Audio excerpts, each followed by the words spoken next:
Olha, a grande mídia já está começando a jogar a toalha quanto ao Sérgio Moro, até quanto à participação dele na eleição de 2022. Hoje saíram artigos em dois grandes veículos da grande mídia, no Globo e na Veja, escritos por jornalistas que são praticamente porta-vozes dos veículos de comunicação.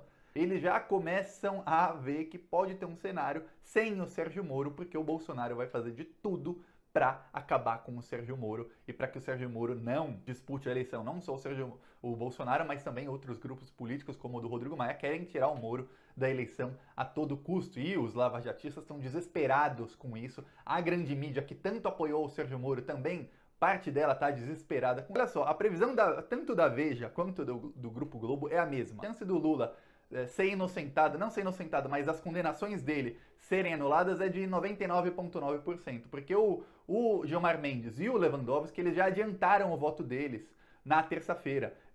Olha só, era um julgamento que ia julgar apenas se tirava a delação do Palocci de um processo contra o Lula. Só isso.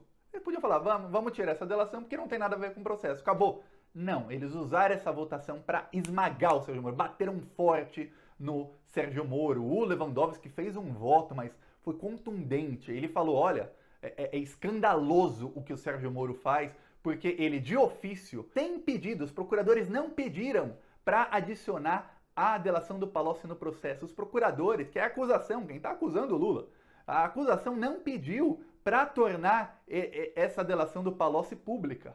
E o Sérgio Moro, de ofício, quer dizer, decisão do juiz, sem pedido de ninguém, ele decidiu 5 dias antes da eleição, tornar a delação pública. E aí os dois, tanto Gilmar Mendes quanto Lewandowski, falam, o Sérgio Moro queria criar. Eles não falam que provavelmente queria, ou que ele poderia ter querido criar. Não, eles não falam nesse tipo de linguagem, não. Eles falam objetivamente. O Sérgio Moro quis criar, ele criou um fato político para interferir no processo eleitoral. É isso. Eles falam com todas as letras, acusando o Moro e já acusando, eles são juízes, já julgando o Moro, falando, ó, isso aconteceu. Quer dizer, o Sérgio Moro foi um juiz parcial. Mais do que isso, a delação do Palocci que o Sérgio Moro colocou, tornou pública 5 dias antes da eleição, era uma delação que não estava no processo. Naquele processo, o Sérgio Moro já tinha decidido que aquela delação não valeria nada para o processo, então para que torná-la pública 5 dias antes da eleição? Os dois falam isso, tanto o Gilmar Mendes quanto o Lewandowski, que são votos, assim, muito, muito objetivos,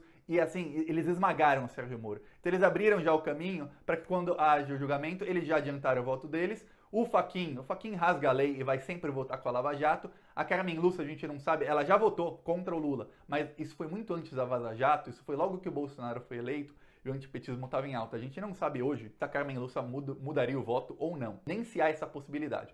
Falta o voto do Celso de Mello, mas tem uma coisa, Celso de Mello, ele vai fazer uma cirurgia no abdômen e ele vai ficar um bom tempo fora do STF. Exato. E em novembro, o Celso de Mello, ele vai se aposentar do STF porque ele vai ter 75 anos de idade e a lei diz que com 75 anos de idade, ou o regimento do STF, não sei, eles têm aposentadoria compulsória, não é que ele quer, ele vai ser obrigado a se aposentar. Então o Bolsonaro vai poder escolher um ministro no STF. Então se a votação for antes de novembro, 99,9%, Lula, com os processos anulados, ele pode ser candidato em 2022. E aí a Lava Jato vai ter que correr para tentar condenar o Lula em duas instâncias para que ele seja ficha suja antes de 2022. Não vai dar tempo, não vai dar tempo. E aí Lula pode ser candidato. E aí, gente, com Lula podendo ser candidato, comenta aí.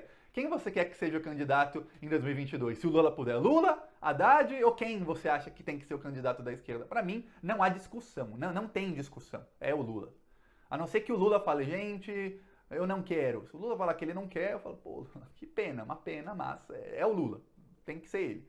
Porém, se a votação for depois de novembro, se o Celso de Mello não puder votar, se eles não conseguirem fazer a votação, porque o Gilmar Mendes quer fazer a votação em plenário, o Bolsonaro vai indicar um ministro. E aí tem duas possibilidades. A primeira é que o ministro indicado pelo Bolsonaro entre na segunda turma e vote. E aí o Merval Pereira da Globo abriu uma possibilidade que o Thiago não tinha pensado. Ó, falou, o Bolsonaro ele precisa de um inimigo. O inimigo do Bolsonaro é o Lula, não é o Sérgio Moro.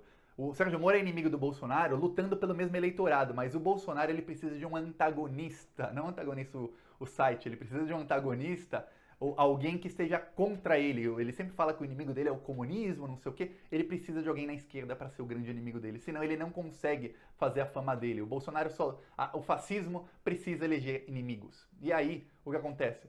Para o Bolsonaro é muito mais negócio uma eleição contra o Lula, mesmo ele tendo algum risco de perder, do que uma eleição contra Lula e Sérgio Moro junto. Porque o Sérgio Moro tira a voto do Bolsonaro. E num processo eleitoral não se sabe quais armas. Tá todo mundo com cartas na manga. Tanto é que o Bolsonaro tinha uma carta na manga muito forte, que eram as fake news, que ele utilizou e ganhou as eleições com as fake news. Mas olha só, o Bolsonaro não quer adversário da direita. Por isso tá uma guerra na direita entre Bolsonaro, Rodrigo Maia, Dória e esse grupo aí, Alexandre de Moraes e tal, e Sérgio Moro, Barroso, Fachin, então todos em guerra, em pé de guerra. Eles sabem que a direita só vai ter um candidato forte em 2022. Não tem espaço para mais de um. E aí eles estão brigando para ver quem vai ser esse candidato. E eles sabem que o outro vai ser da esquerda. E enquanto isso tudo acontece, a esquerda está esfacelada, não tem uma união na esquerda. Talvez para o pleito presidencial haja uma união, mas se o Lula não for candidato, se o Lula for candidato, tudo indica que ele é, a esquerda vai estar unida em torno do Lula. Claro que o Ciro Gomes não, mas o Ciro Gomes 10, 12% não muda nada. O que importa é o Lula com 40, 50% dos votos pode ganhar. O Ciro Gomes não tem chance nenhuma de ganhar, com ou sem apoio do Lula, com ou sem apoio do PT, com nada. O Ciro Gomes, zero. No caso do Celso de Mello, se aposentar antes dessa votação, o Marco Aurélio de Mello, que tem o mesmo sobrenome, Mello, mas não são parentes, ele é o ministro mais antigo da Suprema Corte, ele também se aposenta em 2021. Ele é quem toma o lugar do Celso de Mello porque ele tem a escolha. Ele tem a escolha se ele quer ir para a segunda turma. Aí, olha, a chance dele querer ir para fazer com que o Lula seja candidato é gigantesca, porque o Marco Aurélio de Mello, toda vez que ele julga alguma coisa da Lava Jato, ele também desce a lenha no Sérgio Moro, no Dallagnol e nos outros. Os ministros da STF estão por aqui. O que vai acontecer é o seguinte: quando o STF julgar, condenações do Lula acabaram, Lula pode ser candidato. A Lava Jato vai, não tenha dúvidas, a Lava Jato vai recorrer ao plenário do Supremo Tribunal Federal. E aí 11 ministros vão ter que votar. E aí a gente vai ver, talvez a Lava Jato nem recorra, mas se recorrer a gente vai ver a maior surra pública que alguém já levou na história do judiciário brasileiro. Vai ser a surra pública que a Lava Jato vai levar nesse processo da suspeição do Sérgio Moro, se isso for votado pelos 11 ministros. Grande dia hoje, um grupo lá do Paraná me contactou, eu enviei para eles as artes e tudo, e aí eles estão colocando outdoor em São Mateus do Sul, no Paraná, em cima do outdoor do Bolsonaro. Excelente, excelente. Você quer ajudar nisso? Se inscreve no canal, um segundinho, e é de graça. E se você quiser ajudar também com outdoors, que a gente vai começar a colocar em várias cidades do Brasil, em capitais, até no interior também. Gostou do vídeo? Curte, compartilha, se inscreve no canal e amanhã eu mostro a foto de como ficou esse outdoor aqui, ó, que estão colocando em cima do outdoor do Bolsonaro. Ó, que legal, ó. É isso. Falou!